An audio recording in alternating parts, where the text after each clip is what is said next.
What's happening, everybody? This is PK Radiance. Thank you for tuning in today. Today's video I'm going to be covering Natsume Championship Wrestling. This is for originally the Super Nintendo, and which was also provided through the Virtual Console for Nintendo Wii and Wii U, and it now is also here today for the Nintendo Switch, Nintendo Online service through the SNES app. So this is a wrestling game first and foremost. So if you are a fan or pretty knowledgeable of wrestling games, then this is definitely one of them. Now, I should preface this by saying that Natsume Championship Wrestling, or should I say, I'll just call it NCW for short. This game rewards time button presses and precision mechanics. Button mashing will not get you very far. Mashing or trying to go for flashy moves from the onset of any match is going to 9 times out of 10 end up in you being pinned 1, 2, 3 in a very short amount of time. This game is pretty deep, so let's what I'm going to do is go over the basics right away. I have the game paused.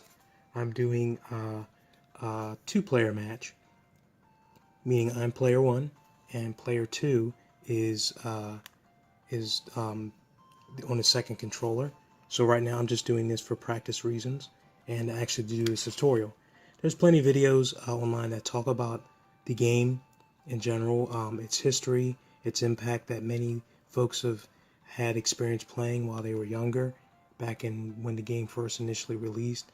I would like to do a tutorial on actually how to play the game, because what I'm finding is a lot of people are trying it for maybe 4 or 5 minutes and then dropping it because they feel that the game is not good or just not worth spending any time in.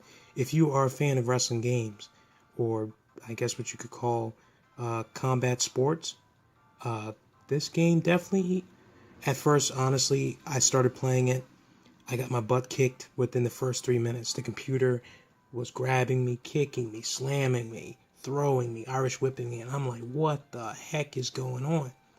And then I began to realize slowly but surely, by getting my butt kicked, that this game is far deeper and far more intricate and has more depth than any button masher would.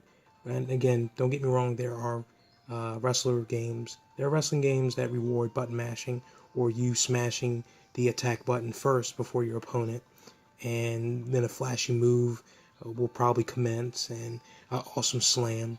And I'm not knocking those games, which they are fun, don't get me wrong. However, I believe there's fun that can be had with skilled, deliberate, and methodical gameplay. And if you are a fan of, I would say, maybe the N64 wrestlers, this game does a very good job of resembling or mocking that gameplay formula as it did for the Nintendo 64 here, despite it being for the Super Nintendo. So to make this tutorial rather practical, okay, I've unpaused the game. Of course, the start button pauses the action.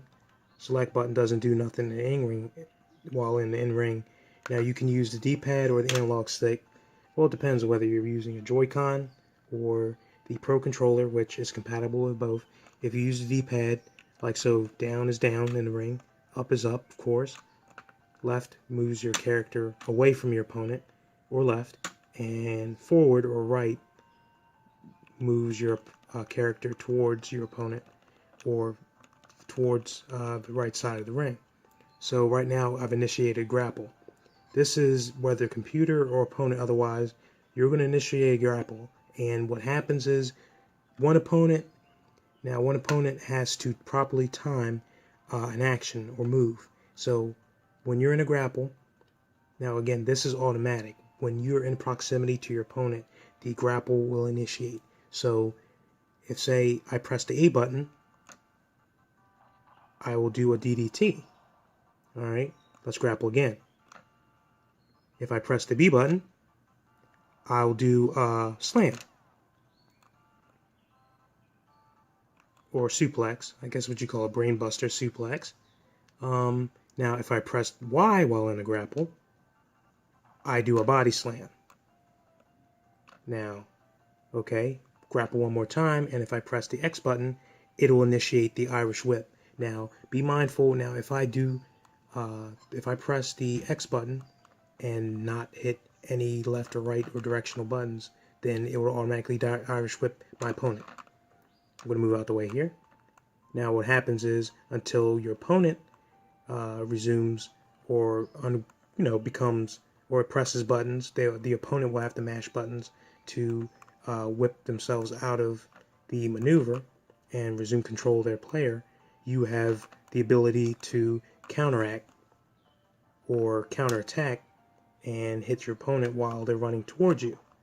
Well, not like that. Again, see what happens. You can bump. If your opponent runs into you, you will take damage.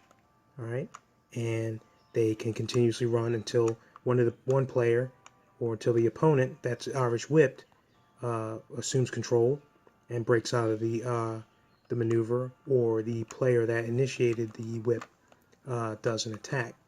Now, if they run into each other, then both of them will sustain damage, like so. Well, actually, it looks like automatically I will attack, like so. Let's see. Okay, see, I didn't hit anything. I didn't press anything. Initially, the person that initiates the Irish whip will initiate the first move. So, boom. Okay, that's automatic right there. So, see what happens if you are in proximity with your opponent, regardless, no one presses no buttons, then automatically both players will initiate a grapple. Will start a grapple move. So that's the basics of grappling. I'm going to end it there, and please be sure to stick around for the next video for Natsume Championship Wrestling. Alright, later y'all.